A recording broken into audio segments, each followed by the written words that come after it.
আমার এক খালাতো বন্ধু সম্পর্কে, তার মা আমার খালা হয়, আমাকে মোবাইল করে বলতেছে, বাবজান তোমার বোনের একটা মেয়ে হবে, একটা ভালো নাম কত। আমি মনে করলাম দেখি তো আমার খালার মনে আছে কিনা, এই জন্যই বলতেছি খালা আমার এই বোনের মেয়ের নাম রাখেন হাসিনা। হাসিনা আমি মনে করছি খালার বোধহয় মনে নাই, বুঝতেছেন না? এই তুই আলেম না জালেম রে, আমার মোবাইল মনে ফাটিয়ে দেবি খালা। তুই জানিস না হাসিনা একটা খুনি, হাসিনা একটা পিশাচ, হাসিনা একটা সৈরাচার। আমার নাতনির নাম হাসিনা ছোমরা রে। আমি কইলাম আল্লাহ রে, আবু সাইদ মরে গেছে, মানুষের কলিজার মধ্যে জীবিত আছে, জোরে কোন কথা ঠিক কিনা? আর হাসিনা পলে গেছে, পচে গেছে, জোরে কোন কি হচ্ছে? পচে যাও বোঝেন না কি বাবা?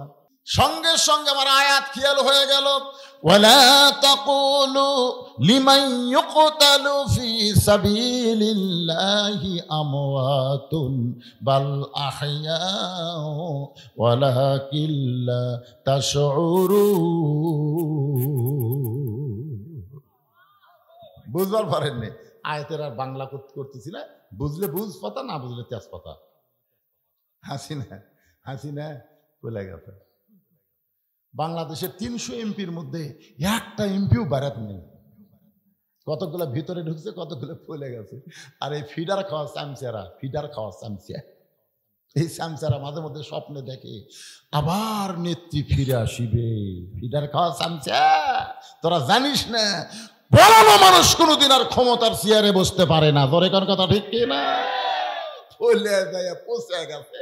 আমার খালার নাতনির নাম হাসিনা শুনে আমাকে যে হুমকি মারছে ভাই, তখন থেকে বুঝতে পারলাম 100 বছর এই বাংলাদেশের কোন মেয়ের নাম আর কেউ হাসিনা রাখবে না, ধরে কোন কথা ঠিক?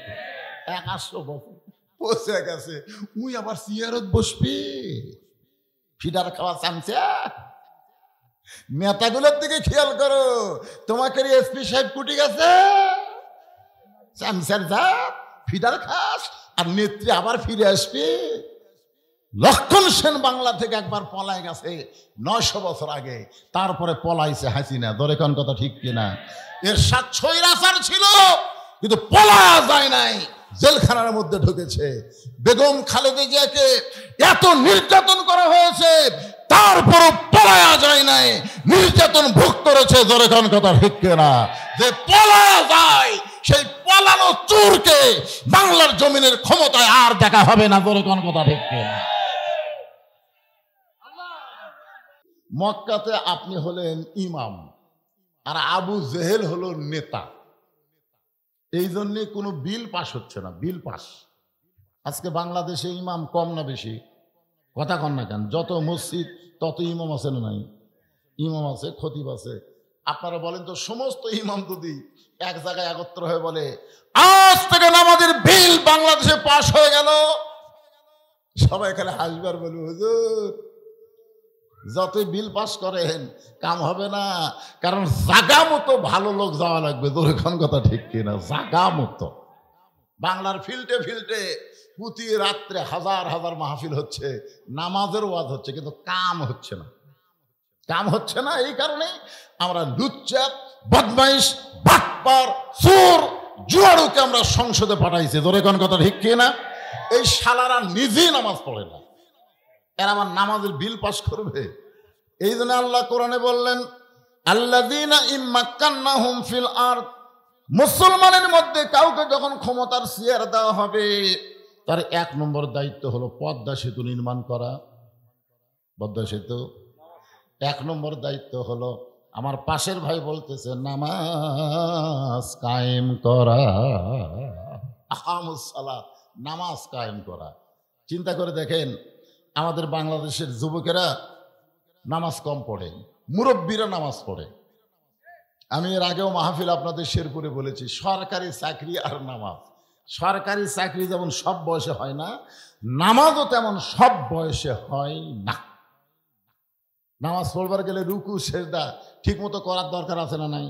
রুকুর থেকে আবার মাজা কিন্তু খাড়া করা লাগবে, কিন্তু যার মাজা ব্যথা হচ্ছে ওই কি রুকুর থেকে মাজা খাড়া করে পারবে? ও বাবা রে, সামি আল্লাহ বলতে ও বাবা রে, ঠিক মতো উঠপারি পারবে না, বসবার পারবে না।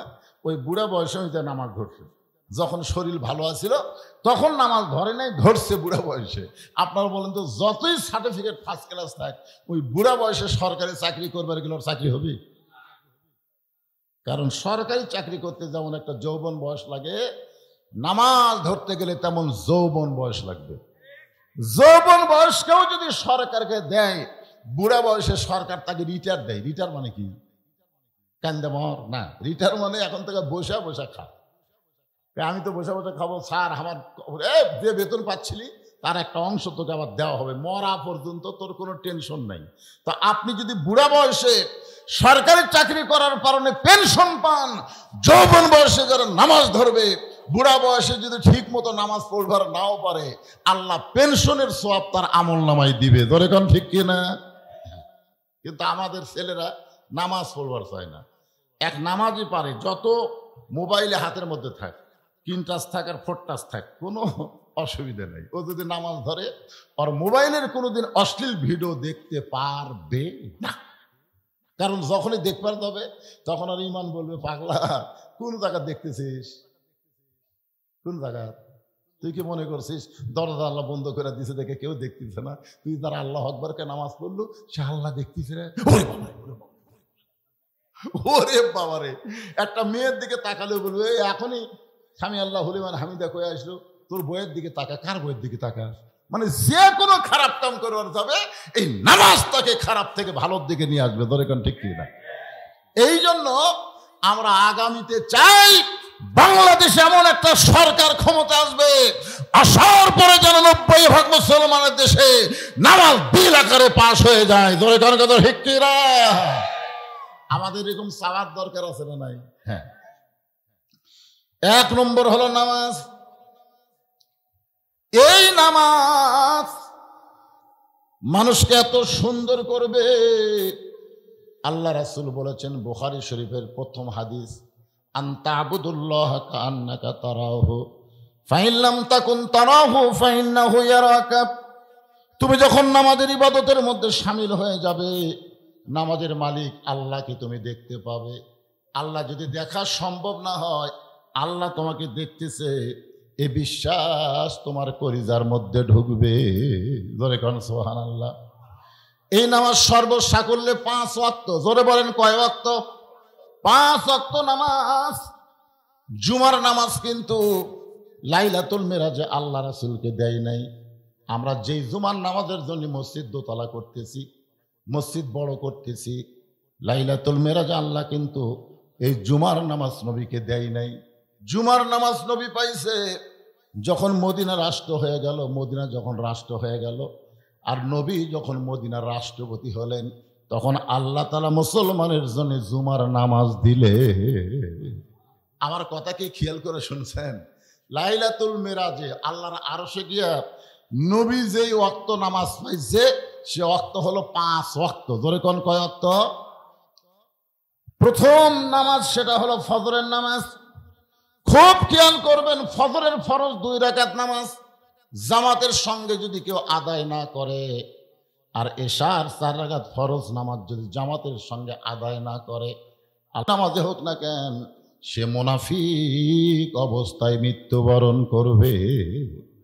তাহলে দিনের শুরুতে সকালবেলায় সুবহে সাদেকে ফজরের ফরজ 2 রাকাত নামাজ জামাত আদায় করবেন। ওই নামাজ আদায় করার পরে আপনি রাস্তায় বের হয়ে একটু মুক্ত নিঃশ্বাস নেবেন। আপনি যখন এভাবে নিঃশ্বাস টানবেন, ওই নিঃশ্বাস দুনিয়ার কোনো নিঃশ্বাস না, আল্লাহ জান্নাত থেকে আপনাকে অক্সিজেন সাপ্লাই করবে। বলে কারণ সুবহানাল্লাহ। বাজান, ফজর থেকে জোহর আল্লাহ একটা লম্বা সময় দিছে, আবার এশা থেকে ফজর আল্লাহ একটা লম্বা সময় দিয়েছে। সাহাবীরা বললেন, হুজুর 3 ওয়াক্ত নামাজ খুবই তাড়াতাড়ি হয়, আসরের পরে মাগরিব, মাগরিবের পরে এশা। যেরকম আজকে আমার এখানে আলোচনা ছিল মাগরিব থেকে, ছেলেরা চিন্তা করলো মাগরিবের কিছুক্ষণ পরে এশা শুরু হয়ে যাবে, হুজুর তো বেশি কথা বলবার পারবে না, কারণ 3 ওয়াক্ত নামাজ খুবই তাড়াতাড়ি। ধরে কোন কি? একটা হলো আসর, আসরের কিছুক্ষণ পরেই কি মাগরিবের কিছুক্ষণ পরে এশা। কিন্তু এশা থেকে ফজর, ফজর থেকে জোহর, এই 2 ওয়াক্ত লম্বা কেন? আল্লাহ নবী বললেন, সাহাবীরা রে, আল্লাহ যখন লাইলাতুল মেরাজ আমাকে 5 ওয়াক্ত নামাজ দেয়, আর সময় যখন আমার কাছে বলে দেওয়া হয়, আমি তখন আল্লাহকে প্রশ্ন করেছিলাম, আল্লাহ এশা থেকে ফজর, ফজর থেকে জোহর, এই 2 ওয়াক্ত লম্বা হওয়ার কারণ কি? আল্লাহ বলেন, হাবিব, ফজরের নামাজের পর আপনার উম্মতেরা দুনিয়ার কাজ কাম করবে, ব্যবসা বাণিজ্য করবে, দুনিয়ার চাকরি বাকরি করবে। এইগুলো করতে গেলে শরীরের যে ক্ষয় হবে, এশা থেকে ফজর লম্বা সময় দেওয়ার কারণ হলো ওই লম্বা সময়ের মধ্যে ঘুম পাড়বে, আল্লাহ ঘুমের মাধ্যমে দেহের ক্ষয় পুরা করে দিবে।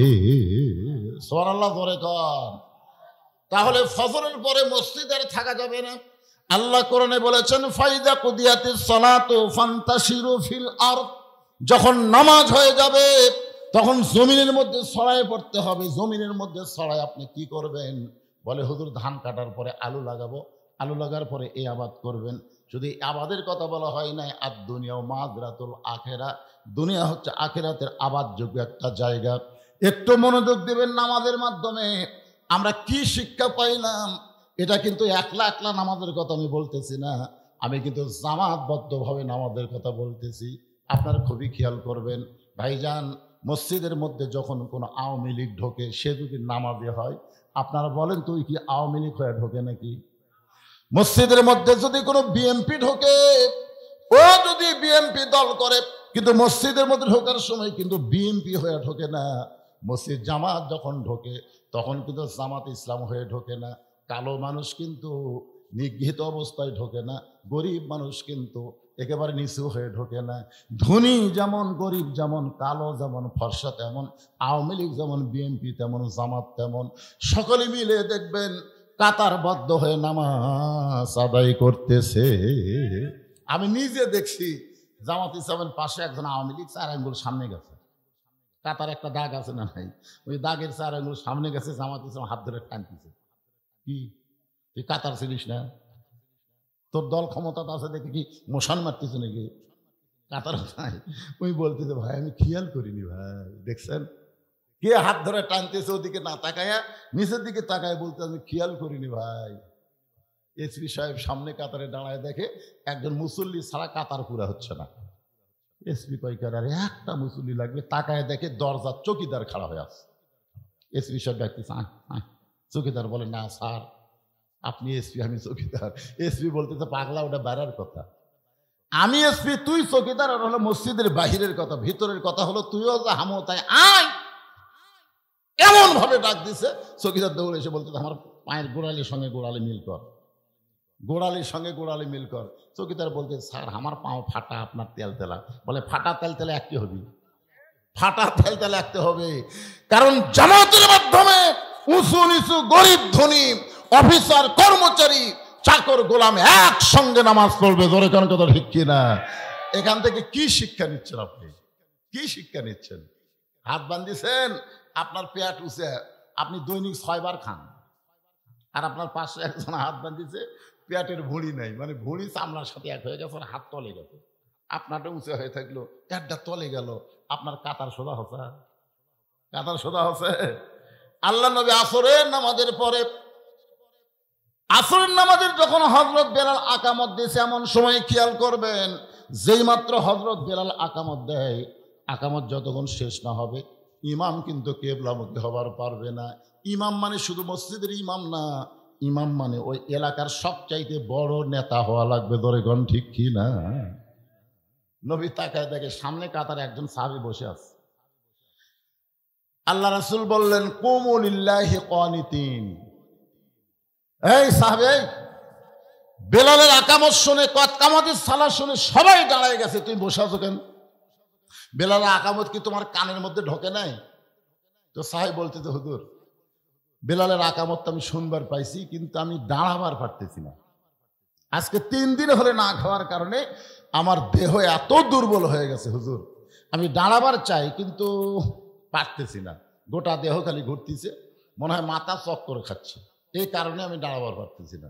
হযরত বেলাল যখন আসরের আযান দিয়েছে তখন আমি বাহিরে ছিলাম, আমি চিন্তা করলাম জামাতে নামাজ পড়া লাগবে, জামাত ধরার জন্যে আমি হামাগুড়ি দিয়ে বারান্দাতে আসলাম, হাঁটতে পারি না, হামাগুড়ি দিয়ে আসলাম, না খাওয়ার কারণে আমার দেহ এত দুর্বল। আমি যখন বারান্দায় নামাজ পড়তে যাচ্ছি তখন আমার ইমান বলতেছে সামনে কাতারের ফজিলত বেশি। ইমানের বলে বলিয়ান হয়ে সামনে কাতারে পত্তমাদিস সালাত যখন বেলাল বলতেছে আমি দাঁড়াবার চাই, কিন্তু আমি দাঁড়াবার পারতেছি না, না খাওয়ার কারণে। সঙ্গে সঙ্গে আল্লাহ নবী ডাক দিলেন, ওসমান, সুবহানাল্লাহ বলেন। মসজিদে কিন্তু বহু সাহাবী আছে, নবী কোনো সাহাবীকে ডাক দিলেন না, ডাক দিলেন ওসমানকে। কারণ আল্লাহ রাসূল যখন মদিনার প্রেসিডেন্ট ছিলেন ওই সময় হযরত ওসমান ছিল অর্থমন্ত্রী। ধরে কোন কি মন্ত্রী? খুব খেয়াল করে শুনবেন। ওসমান রাদিয়াল্লাহু, নবী যখন মদিনার প্রেসিডেন্ট, ওসমান রাদিয়াল্লাহু ছিল অর্থমন্ত্রী। ওই সময় ধর্মমন্ত্রী হলেন আবু বকর। ধর্মমন্ত্রীর নাম কি? এই মন্ত্রীর নামগুলো খেয়াল করবেন তো। আইন মন্ত্রী হলেন হযরত উমর, আর শিক্ষামন্ত্রী হলেন হযরত আলী। এই যে চারটা মন্ত্রীর নাম করলাম, আপনারা দেখেন তো দফতর অনুযায়ী ঠিক আছে? আইন মন্ত্রীকে জোরে কর না কেন? আর আমাকে আইন মন্ত্রীর খবর কি? অসুস্থ খালেদা জিয়ার খবর তখন আইনমন্ত্রীর কাছে গেল। আইনমন্ত্রী তখন বলতেছে আমি তো আইনের বাহিরে কোনো কাজ করতে পারি না, দেশই মরে যাক কিন্তু বাহিরে চিকিৎসার জন্য দেওয়া যাবে না। আইনমন্ত্রী আনিসুল হক বাংলাদেশের বহু আলেমকে অন্যায়ভাবে, ইসলামী দলের নেতাদেরকে অন্যায়ভাবে ফাঁসির কষ্টে নিয়ে গেছে। ধরে এখন কথা ঠিক কি না? প্রত্যেকটা আলেম কিন্তু বাংলাদেশের কোনো আদালতে বিচার দেয়নি, কারণ জজ কোর্ট, হাইকোর্ট, সুপ্রিম কোর্ট সব হাসিনার দখলে। বিচার দেয়নি, তাহাজ্জুদের নামাজ পড়ে আল্লাহর কাছে বিচার দিতে। আল্লাহ ধরে ধরে ধরে না, ধরলে কিন্তু ছাড়ে না। একেবারে লুঙ্গি আর শার্ট দেওয়ার নৌকার উপরে। ধরে কোন কথা ঠিক কিনা? শালা একটা জালেরও চর্চাইতে ভালো। ওই এমন ভাবে নৌকার মধ্যে আছে, এক জায়গায় যখন ধরলো তখন এবার চোখ টেনে করে পায়। তখন বলতেছে স্যার কাক দেখান, তো যে বসে আছে ওটা কে? বলে ওইটাই তো দরবেশ সালমান। এই গাড়ি সাদা কাম আছে, চুল কলম মারছে। হায় হায় রে, চিন্তা করছেন বাংলাদেশের সবচাইতে সন্ত্রাসী খারাপ মানুষকে আইন মন্ত্রী বানানো হয়েছিল। ধরে কোন কথা ঠিক কিনা? হ্যাঁ, সমস্ত আইন জলাঞ্জলি দিয়ে হাসিনার কথা মতো কোর্ট কাছারি সব চলিছে। খারাপ মানুষগুলো জামিন পাচ্ছে, আর ভালো মানুষগুলোকে অন্যায়ভাবে জেলখানায় গ্রেফতার করছে। ধরে কোন কথা ঠিক কিনা? কিন্তু হযরত ওমর আইন মন্ত্রী, আল্লাহ রাসূল কেন তাকে আইন মন্ত্রী বানালেন? এই পবিত্র কোরআনের 23টা আয়াত আল্লাহ তাআলা ওমরের কথার সাথে মিল করে নাজিল করেছে। আর ধর্মমন্ত্রী আবু বকর। আপনার বলেন তো ধর্মমন্ত্রীর ধর্ম কিরকম? 100% খালি এমন ভাবে তিনি ধর্ম পালন করেছেন, যার কারণে আবু বকরকে আল্লাহ রাসূল ধর্মমন্ত্রীর দায়িত্ব দিলেন। তিনি কেমন ধর্মমন্ত্রী ছিলেন? একদিন আল্লাহ রাসূলের কাছে ফেরেশতা জিবরাইল এসে বলতেছে, ইয়া রাসূলুল্লাহ, আল্লাহ পাক আপনাকে আরশ থেকে সালাম দিয়েছে। নবী সালামের উত্তর দেওয়ার পরে জিবরাইল বললেন, হুজুর আপনার ধর্মমন্ত্রীকেও আল্লাহ আরশ থেকে সালাম দিয়েছে। নবী বললেন, জিবরাইল আমার সঙ্গে তোমার দেখা হবে। আল্লাহর সালাম তুমি আমার কাছে পৌঁছায় দিলে, কিন্তু আমার আবু বকরকে আল্লাহ কোন আমলের কারণে সালাম দিল তুমি কি একটু বলতে পারবা? জিবরাইল বলতেছে, রাসূলুল্লাহ আল্লাহ পাক শুধু আমাকে সালাম দিয়েছে আবু বকরের জন্য, সালামটুকু আপনার কাছে পৌঁছে দিলাম। কোন আমলের কারণে আল্লাহ আবু বকরকে সালাম দিল আমি জিবরাইলও বলতে পারবো না। আল্লাহ নবী তখন থেকে চিন্তায় পড়ে গেল, আমার আবু বকর এমন কি আমল করে যে আমল করার কারণে আরশের আল্লাহ সালাম দেয়। গভীর রাত্রে নবী চুপি চুপি আবু বকরকে তদন্ত করতে গিয়ে দেখে দুনিয়ার সবাই ঘুম পাড়তেছে, আর আবু বকর ঘরের ভিতরে ছোট বাচ্চার মতন ফোঁপায় ফোঁপায় কাঁদতেছে।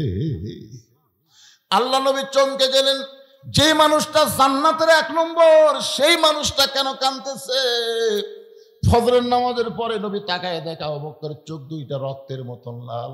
রাসূল বলে, আবু বকর গোপনে গোপনে এমন কি আমল করো যে আমল করার কারণে আরশের আল্লাহ তোমাকে সালাম দেয়? আবু বকর বলে, এমন কি আমল করো? আবু বকর বলে, রাসূলুল্লাহ তাহাজ্জুদের নামাজের পর কিছুটা সময় যখন আমার সামনে ছিল, আমি তখন মোরাকাবার হালতে দেখতে পাই আল্লাহ বিচার শুরু করেছেন।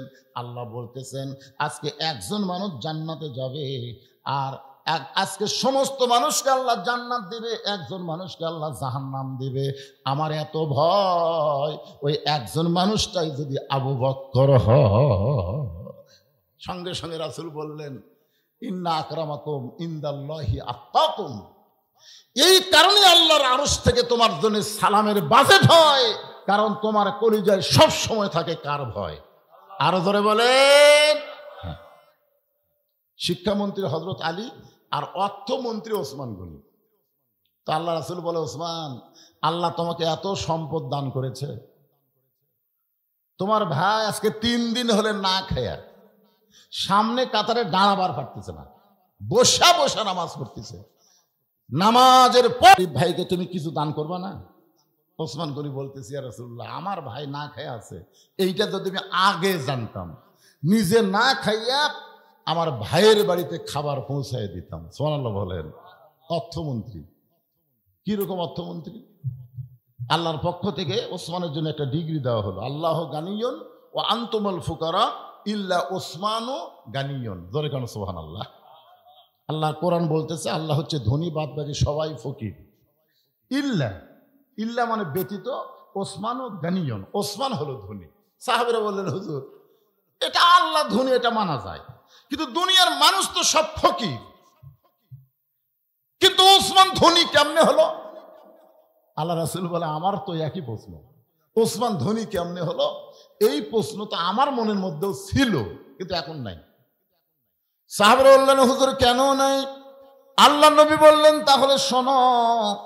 একদিন আমি নবী মসজিদ নববীর মধ্যে বসে আছি, এমন সময় এক সাহাবী এসে আমার কাছে কাঁদতেছে। আমি বললাম, সাহাবী কান্দার কারণ কি? বলে, হুজুর আজকে 3 দিন হলে আমার বাড়িতে কোনো খাবার নাই, যদি পারেন আল্লাহর হস্তে আমাকে একটু সাহায্য করে। সঙ্গে সঙ্গে নবী এভাবে জুব্বা তুললেন। সাহাবী তাকায় দেখি নবী ক্ষুধার জ্বালায় পেটের যে খোল আছে, এই খোলের মধ্যে পাথর বান্ধা রাখছে। গরিব সাহাবী কয়, হুজুর 3 দিন হলে না খেয়ে আছি, কিন্তু পেটে পাথর বান্ধার মতন অবস্থা আমার হয়নি। আমি কার কাছে সাহায্য চাইছি? আপনি তো আমার চাইতো গরিব। এই মনে করে সাহাবী যখন যাচ্ছে, রাসূল বললেন, সাহাবী, আল্লাহ কোরআন আয়াত নাজিল করেছে, আম্মা সাইলা ফালা তানহার, সাইলকারীদেরকে খালি খালি ফিরান যাবে না। তুমি আমার কাছে সাহায্য চাইলে আর আমি তোমাকে খালি খালি ফেরত দেব? সাহেল বলতে, হুজুর আপনার যে অবস্থা দেখছি, দেওয়া লাগবে না, মাফ করে দিলেন। কতগুলো ফকির মাফ করে দেয় না? আল্লাহ রাসূল বললেন, সাহাবী, তুমি আমারে মাফ করলে আল্লাহ যদি না করে? বসো। গরিব সাহাবীকে রাসূল বসায় ডাক দিলেন, আলী। সঙ্গে সঙ্গে হযরত আলী দৌড়ে এসে বলতে, হুজুর আমারে ডাকলেন কেন? বলে, তোর দায়িত্ব কি? কয়, শিক্ষামন্ত্রী। ধরে কেন সুবহানাল্লাহ। আমার এই সাহাবী আজকে 3 দিন হলে না খেয়ে আছে। আলী বলতে, হুজুর 2 দিন হলে আমিও খাইনি, 2 দিন হলে আমিও খাইনি, আমাকে ডাকা কাম হবে না। আল্লাহ রাসূল কয়, তোমাকে দেওয়ার জন্য ডাকিনি আলী, তুমি একটা চিঠি লেখো ওসমানের কাছে, চিঠির মধ্যে 2000 টাকার একটা অঙ্ক বসে দাও, আর চিঠির নিচে আমি নবীর নাম লিখে দাও। এই সাহাবী যখন ওসমানকে চিঠি দিবে, ওসমান চিঠি পাওয়া মাত্রই যেন 2000 টাকা দান করে দেয়।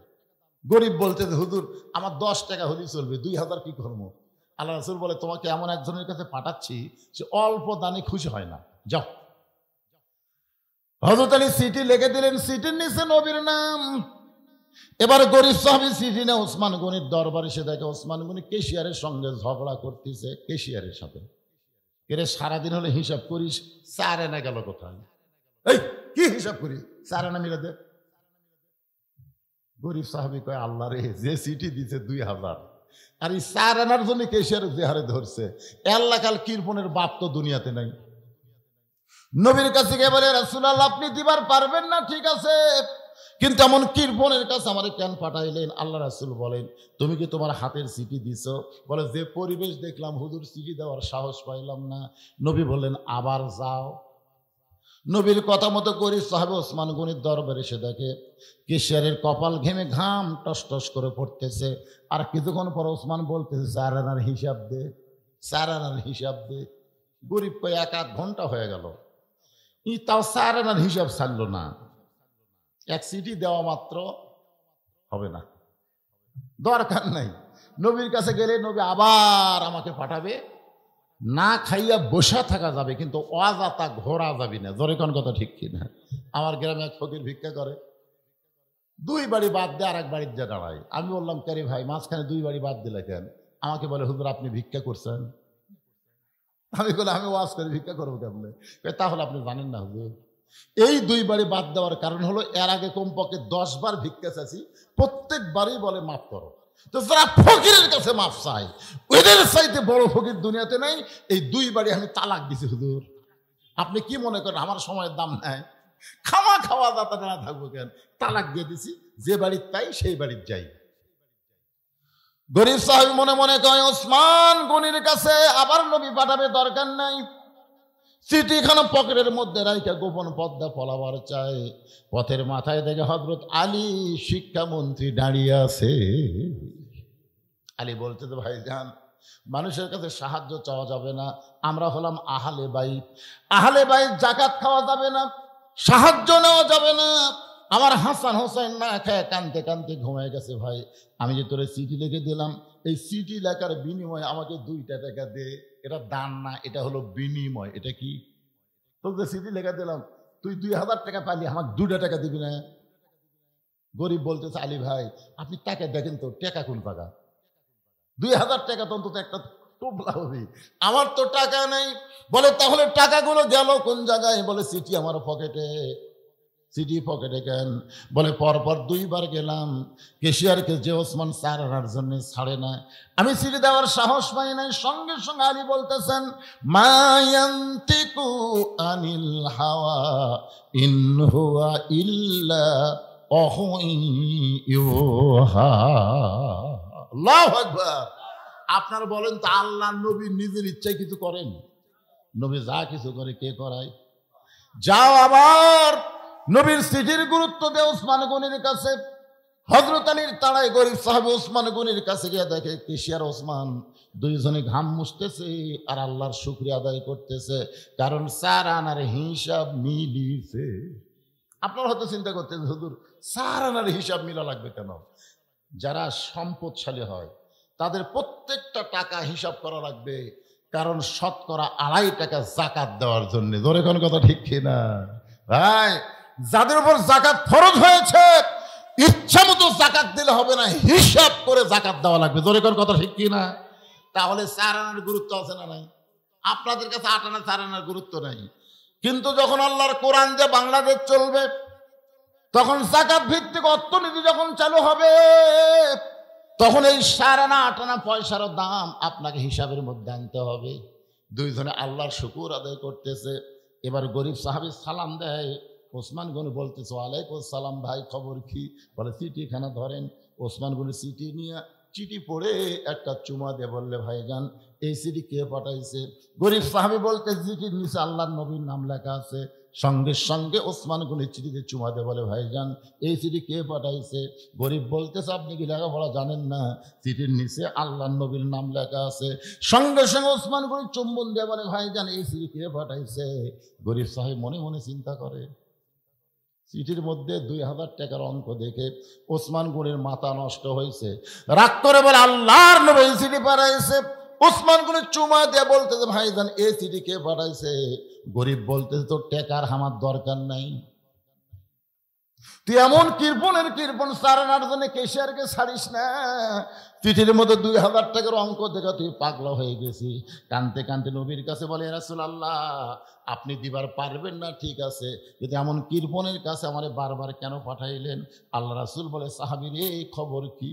বলে, হুজুর বারবার বলে আপনি চিঠি পাঠাইছেন, তারপরেও যখন বলেন কে পাঠাইছে, আমি 3বার আপনার নাম বলেছি। আবার শুনতে চাইছে, আমি রাগ করে বলি নাই। আপনার কাছে নালিশ জানাই, হুজুর আপনি বিচার করেন। নবী কান্দারে বলে, সাহাবী রে, আমার ওসমান অর্থমন্ত্রী তো এমন হওয়ার কথা না, আমার ওসমান তো এমন হওয়ার কথা না। এই কথা যখন নবী বলতেছে, এমন সময় নবী তাকায় দেখে ওসমান নবীর জর্দায় 1 বস্তা টাকা নিয়ে দাঁড়ায় আছে। আল্লাহ রাসূল বলে, ওসমান তোমার ভাইকে বলেছিলাম, কিন্তু এক টোপলা টাকা নাই, এক বস্তা টাকা আনছো কেন? ওসমান গনি বলে, রাসূলুল্লাহ আপনার চিঠি পাওয়ার সঙ্গে সঙ্গে 2000 টাকা দান করার নিয়ত করেছি, আর মনে মনে সিদ্ধান্ত নিয়েছি যতবার আপনার পবিত্র নাম বলবে প্রত্যেকবার নাম বলার কারণে 2000 করে টাকা আমি বাড়াই দিব। এ পর্যন্ত তিনবার আপনার নাম বলার কারণে 6000, আর চিঠির কারণে 2000, এই 8000 টাকার বস্তা আপনার কাছে জমা দেই, আপনার পবিত্র হাত দিয়া আমার ভাইকে দিয়ে দেয়।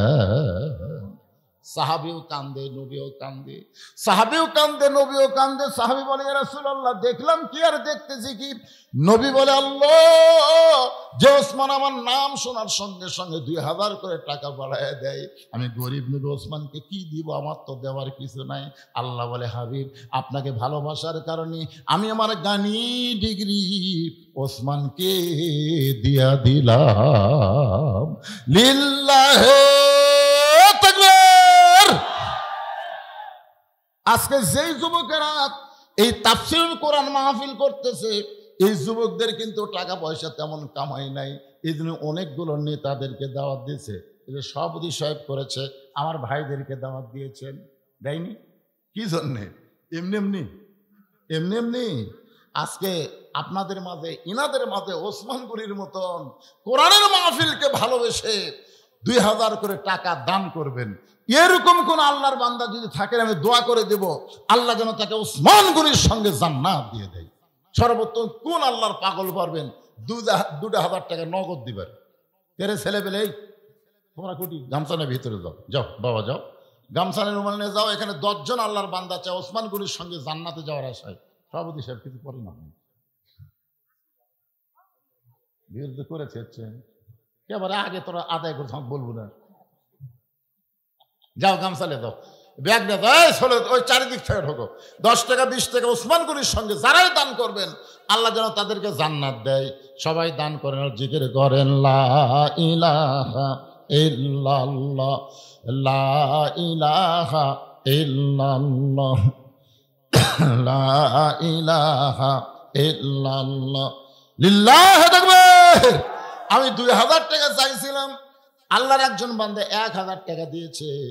যদি 2000 না থাকে 1000 টাকা দান করলো, আল্লাহ যেন ওসমান গনির সঙ্গে তাকে কবুল করে। জোরে কোন আমিন, সবাই বলে একটু আমিন। আর যদি 2000 থাকে, তার কাছে যদি 2000 থাকে তাহলে আমার 2000 দাবি আছে। যদি না থাকে তাহলে 1000 যেন আল্লাহ 2000 দেয়। আমিন কর। আপনাদের মধ্যে দেন, যারা আছেন দেন, সবাই দেন। ছেলে পেলে গান বাজনা না করে জান্নাতের বাগান লাগাই দিছে। ওরা আমাকে দাওয়াত দেওয়ার সময় বলেছিল, হুজুর মাগরিব থেকে এশা পর্যন্ত আপনার আলোচনার সময়। আমি কিন্তু এখানে মাগরিবের 8 ঘন্টা আগে আইছি। কয় ঘন্টা? 8 ঘন্টা আগে আইছি। আমি বলছি, বাদান মাগরিবের সময় উঠবো, টানা 8টা পর্যন্ত ওয়াজ করব, 2 ঘন্টা ওয়াজ হবে।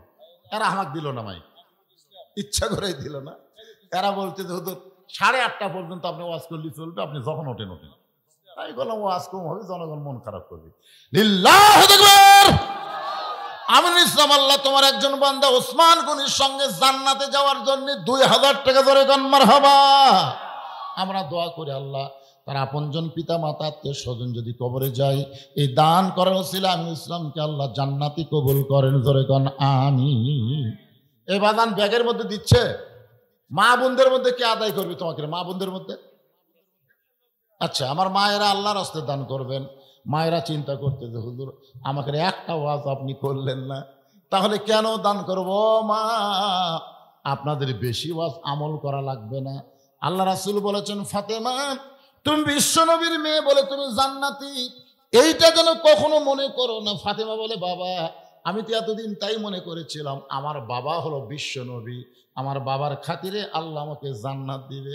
রাসূল বলে, ফাতেমা খবরদার এমন চিন্তা করো না, জান্নাতে যদি যাবার চাও মা, জান্নাতের আমল করে জান্নাতে যেতে হবে। সঙ্গে সঙ্গে ফাতেমা বলে, বাবা জান্নাতের আমল কি করা লাগবে আপনি একটু আমারে বলেন। রাসূল বললেন, ফাতেমা মেয়েদের জান্নাতের আমলে 1 নম্বর হলো পর্দা, 1 নম্বর আমল হলো পর্দা, 2 নম্বর স্বামীর কথা মতো চলা, 3 নম্বর 5 ওয়াক্ত নামাজ পড়া, আর 4 নম্বর রমজান মাসে রোজা রাখা। এই 4টি আমল যদি মেয়েরা করতে পারে 8টা জান্নাতের দরজা আল্লাহ খুলে দিবে। তার মধ্যে 1 নম্বর আমলের নাম কি? পর্দা। পর্দা। আমার মা বোনদের জন্য বলতেছি, মা যতই রোজা করেন, যতই নামাজ পড়েন, পর্দা যদি না মানেন একটা ইবাদত আল্লাহর দরবারে কবুল হবে না। আপনারা বলেন তো, সবচেয়ে হাদিস কোন মহিলা বেশি মুখস্থ করছে?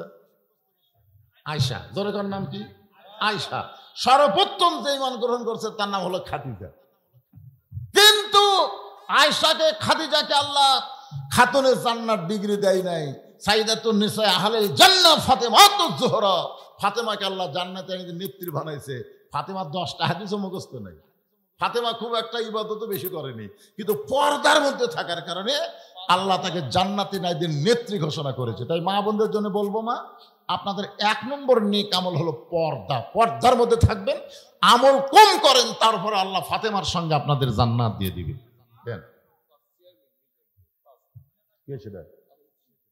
আপনি এখন আসেনি? কয়বার হলো? মাশাআল্লাহ। আল্লাহ তোমার একজন বান্দা 1000 টাকা দান করেছে। মির্জাপুর ইউনিয়ন পরিষদের চেয়ারম্যান সাহেব 5000 টাকা ধরে বলেন মারহাবা। হ্যাঁ, মাশাআল্লাহ। আমার ভাইজানকে আল্লাহ যেমন সম্মান দিয়েছে, আগামীতে আরো সম্মানের চেয়ারে কবুল করুক। ধরে কর আমিন। সবাই বল আল্লাহুম্মা আমিন। আজকে প্রধান অতিথি যদি আসতো, আমি একটা সাইজ মতো দোয়া করে দিতাম, কিন্তু প্রধান অতিথিও নাই, প্রধান মেহমানও নেই। এরকে মনে হয় ভোট লাগবে না। কেবারে সিরাজ ভাইয়ের ভোট লাগবে না, দবিরের লাগবে না। আবার যেটি জামো আমি বলছেন, এরপরে যেটি জামো ওইটা আবার আর এক মরদ আছে, খোকা। ওই জীবনে বড় হলো না, ওই খোকাই থাকলো। ধরে গন ঠিক কিনা? কিরে বিএনপি তাক মনোনয়ন দিবি, তাই হবি রে খোকা। তুই কে খামা খাওয়ারি খোকা? যে খোকাই, খোকা মানে ছোট, বুঝতেছেন না? খোকা মানুষ, ছোট মানুষ বুঝতে পারতেছে না। আমাকে মামা করে কয়। তো যাই হোক, ওটা আমার মামা আছে। আপনারা তো প্রধান অতিথি প্রতিনিধি কেউ আসেনি, দিয়েছেন? দিয়েছেন নগদ? মাশাআল্লাহ।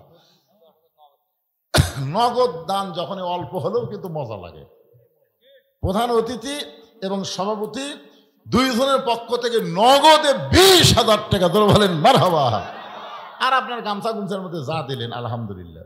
ছেলেরা তো এরকম মাহফিলের তো অন্য কোনো উন্নয়নে না, উন্নয়নের জন্য মাহফিলের জন্য আলহামদুলিল্লাহ। আসেন, এখন বাকি আলোচনা করে ভাইজান যারা দাঁড়িয়ে আছেন বসেন।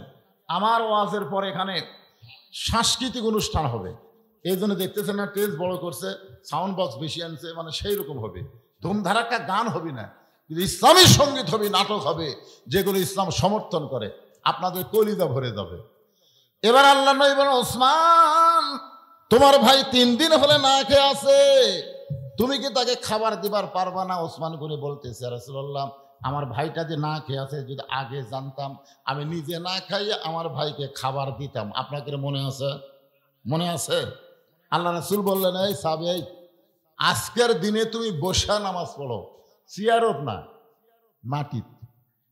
কেউ যদি বসা নামাজ পড়ে, আমি তাদেরকে বলবো মাটিত বসা পড়বেন, চেয়ারত বসলে নামাজ হবি না। এক কথা, চেয়ারে বসলে কি হবে না? নামাজ হবে না। কেন হবে না? কন্ত না, কাতারের জন্য না। এই যে আয়াতটা দেখেন, কুম, কুম মানে কি? দাঁড়াও। লিল্লাহি, কার জন্যে? কনিতিন মানে কি? কনিতিন শব্দের অর্থ হলো আনুগত্য নিয়ে। তো চেয়ারত বসলে আনুগত্য থাকে? হ্যাঁ, মুয়াজ্জিন বলতেছে কত কামাতে সালা, কত কামাতে সালা, এরপরও খাড়া হয় না। মুয়াজ্জিন কি বলতেছে? আল্লাহর জন্য দাঁড়াও, আল্লাহর জন্য দাঁড়াও, তারপরে দাঁড়ায় না। নামাজের ভিতরে বাহিরে কয়টা ফরজ? 13টা ফরজের মধ্যে একটা ফরজ হলো দাঁড়িয়ে নামাজ পড়া। যদি না পারেন মাটিত বসেন, মাটির সাথে নিজের অস্তিত্ব মিলিত করে দেন। জোরে কোন কথা ঠিক কিনা? মাটিত বসতে পড়েন, চেয়ারত বসেন না। আল্লাহ নবী বললেন, সাহাবীরে আজকের মতো তুমি বসে নামাজ পড়ো। নামাজ শেষ হওয়ার সঙ্গে সঙ্গে ওসমানের কাছে যাবে, ওসমান এমন দেওয়া দিবে তোমার আর না খায়া থাকা লাগবে না। ওসমান বেশি দেয় না কম দেয়? যখন বেশি দেয় না কম দেয়? আজকে তোমাকে ওসমান এমন দেওয়া দিবে তোমাকে আর না খায়া থাকা লাগবে না। সাহাবী ছোট বাচ্চার মতন জোরে জোরে কান্দে। জোরে জোরে যখন কান্দে নবী বলতেছেন, এ সাহাবী, নামাজের পরে ওসমানের বাড়িতে যাওয়ার কথা বললাম, তুমি কান্দো কেন? বলে, রাসূলুল্লাহ, নামাজ পড়তে পড়তে পড়তে আমার ঈমানটা এমন পর্যায়ে আমাকে নিয়ে গেছে, ইয়াকা নাবুদু ওয়া ইয়াকা নাস্তাইন, আমি ইবাদত করি যার, সাহায্য চাই তার কাছে, দরকার হলে না খাইয়া মরে যাব। এখন পর্যন্ত আমার ঈমান বলতেছে আল্লাহ আমাকে সাহায্য করবে। যতক্ষণ আমার ঈমান বলবে আল্লাহ সাহায্য করবে, ততক্ষণ আল্লাহকে বাদ দিয়া আমি ওসমানীর বাড়িতে যাব না। আপনাকে কথাটা খেয়াল করছেন? নবী বলতেছেন নামাজ শেষ করে ওসমানের কাছে যাও, আর সাহাবী বলতেছে হুজুর, নামাজ পড়তে পড়তে আমার ঈমানটা এমন পর্যায়ে চলে গেছে, ইয়াকা নাবুদু ওয়া ইয়াকা নাস্তাইন, দরকার হলে না খাইয়ে মরে যাবো, কিন্তু ঈমান থাকা অবস্থায় আল্লাহ বাদ দেয়া ওসমানের কাছে যাব না। সঙ্গে সঙ্গে আল্লাহ নবী বললেন, আজকে নামাজ একটু দেরিতে হবে, একটু দেরিতে হবে। ইমাম ইচ্ছা করলে কোনো কারণে নামাজ দেরি করে পড়াবার পারে, ধরে কোন কথা ঠিক কিনা? এটা আমাকে এই বেতনভুক্ত ফেতরা খাওয়া ইমাম না। আমাকে ইমাম তো এখন মুতল্লির দিকে খেয়াল করে আর নামাজ পড়ায়। এই ইমাম মানে কি? শুধু মসজিদের ইমাম না, ইমাম হলো সমাজের নেতা। এই চেয়ারম্যানকে কোরআন দিয়ে যখন বাংলাদেশ চলবে, ইনাকেও ইমামতি করা লাগবে, যেরকম ঠিক কিনা? ইউনানের মধ্যে বড় মসজিদের ইমামতি করা লাগবে। এখন বলেন তো, আপনাকে শেরপুর ধনুটের সবচাইতে বড় মসজিদে ইমামতি করবার কে পারবি? সিরাজ ভাই না দবির ভাই? না না, ডাইরেক্ট কইনি তো, অ্যাঙ্গেলে মেরে দিছে। আল্লাহর কোরআন দিয়ে যখন বাংলাদেশ চলবে, প্রত্যেকটা নেতাকে মসজিদের ইমামতি করার যোগ্যতা থাকা লাগবে। ভাই চিন্তা করছেন? ইমাম মানে কি? শুধু মসজিদের ইমাম না, সমাজেরও নেতা হওয়া লাগবে। যেটা বলতেছিলাম একটু খেয়াল করেন। আল্লাহ নবী বলেন আজকে আসরের নামাজ একটু দেরি হবে। এই কথা বলে নবী মেহরাব থেকে ওই দুর্বল সাহাবীর দিকে যখন আসতেছে, ওমর ফারুক বলে, রাসূলুল্লাহ, আপনার জুতার পরশে আল্লাহর আরো ধন্য হয়ে যায়। হুজুর, আপনি দুর্বল সাহাবীর কাছে যাবেন না, বরং আপনি অর্ডার করেন, ওই দুর্বলকে ধরে আপনার কাছে আনতে চাই। আল্লাহ রাসূল ধমক দেবেন, ওমর, তুমি তাকে দুর্বল দুর্বল বলতেছ, ইয়ানজুরু বিনুরিল্লাহ, একবার চোখ বন্ধ করে নূরের চোখে তাকায় দেখো। সঙ্গে সঙ্গে ওমর ফারুক চোখ বন্ধ করে তাকায় দেখে ওই দুর্বল সাহাবীর ঈমানের এত পাওয়ার। ওমর ফারুক দেখতে দেখতে কাঁপতে কাঁপতে পড়ে গেলেন। নবী বললেন, ওমর কি দেখলা, খবর দাও। ওমর বলতেছে, রাসূলুল্লাহ, ওই ইমানদার সাহাবী দুর্বলের যদি ইমানটা বের করে আসমানে লটকানো হয়, আমি ওমরে এমন পাওয়ার দেখেছি, সূর্যের চাইতেও বেশি পাওয়ার। আর এই পাওয়ারটা অর্জন হয় নামাজের মাধ্যমে। দরকার কার মাধ্যমে? ফাসাল্লি লিরাব্বিকা, আল্লাহর নামাজ। ওয়ানহার মানে কুরবানি। কুরবানি মানে গরু খাসি কুরবানি না, কুরবানি মানে আবু সাইদের মতন কুরবানি। ধরে কোন কথা ঠিক কিনা? আমার এক ভাই গ্রাম সম্পর্কে একটা ছেলে হয়েছে, খুবই খুশি। ছেলে হলে খুশি হয় না? আমার ভাই, হুজুর আপনি তো আলেম মানুষ, একটা ভালো নাম বলেন তো, আমার ছেলের নাম রাখবো। আমি বললাম, বর্তমান ভালো একটা নাম আছে এবারে, এটা কি নাম? আমি বললাম, আবু সাইদ। আমার এই ভাই কয়, হুজুর আসলেই তাই, এই আবু সাইদ যদি প্রথম জীবন না দিত, এই জীবন দেওয়া শুরু হতো না, আর জীবন দেওয়া শুরু না হলে হাসিনা ক্ষমন থাকাতে নামান যেত না। ধরে কোন কথা ঠিক কি? ছেলেটার নাম রাখছে আবু সাইদ। এখন আবু সাইদের বাপ মাও আমাদের গ্রামত আছে। আমার এক খালাতো বন্ধু সম্পর্কে, তার মাও আমার খালা হয়, আমাকে মোবাইল করে বলতেছে, বাপজান তোমার বোনের একটা মেয়ে হচ্ছে, একটা ভালো নাম কত। আমি মনে করলাম দেখি তো আমার খালার মনে আছে কিনা, এই জন্যই বলতেছে, খালা আমার এই বোনের মেয়ের নাম রাখেন হাসিনা। হাসিনা আমি মনে করছি খালার বোধহয় মনে নাই, বুঝতেছেন না? এই তুই আলেম না জালেম রে, আমার মোবাইল মনে ফাটিয়ে দেবি। খালা তুই জানিস না হাসিনা একটা খুনি, হাসিনা একটা পিশাচ, হাসিনা একটা সৈরাচার। আমার নাতনির নাম হাসিনা ছোঁড়া রে। আমি কইলাম, আল্লাহ রে, আবু সাইদ মরে গেছে, মানুষের কলিজার মধ্যে জীবিত আছে, জোরে কোন কথা ঠিক কিনা?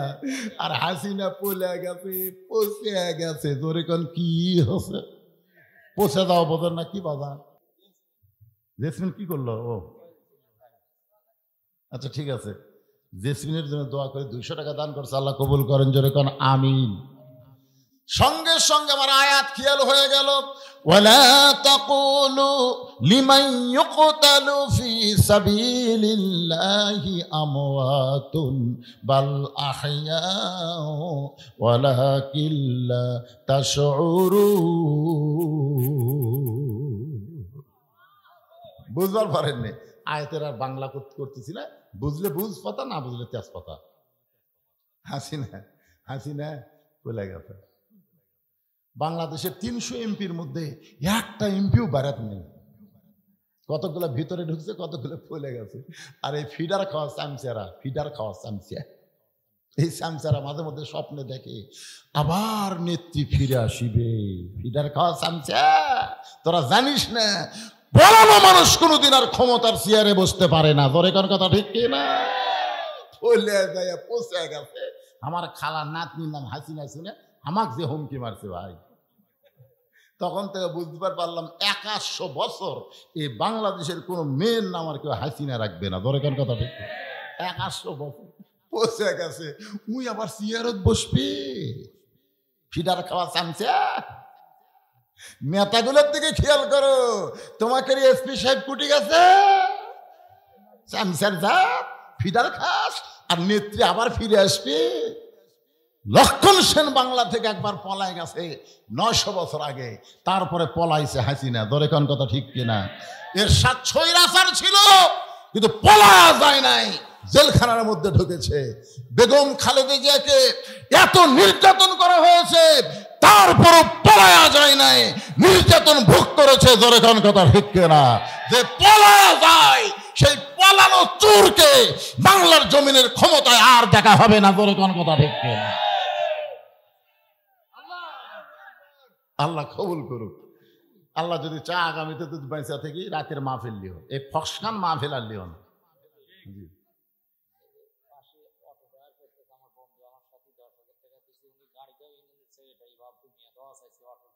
অটোর জন্য দোয়া চাই, 10,000 দিছে, মাশাআল্লাহ। ভাইয়ের বন্ধু বাবলু মিয়া অটো থেকে 10,000 টাকা ছেলেদেরকে দান করেছে মাহফিলের জন্য। আল্লাহ তার অটোর মধ্যে বরকত দেখ, ধরে কোন আমিন। আস্তাগফিরুল্লাহ আল্লাযী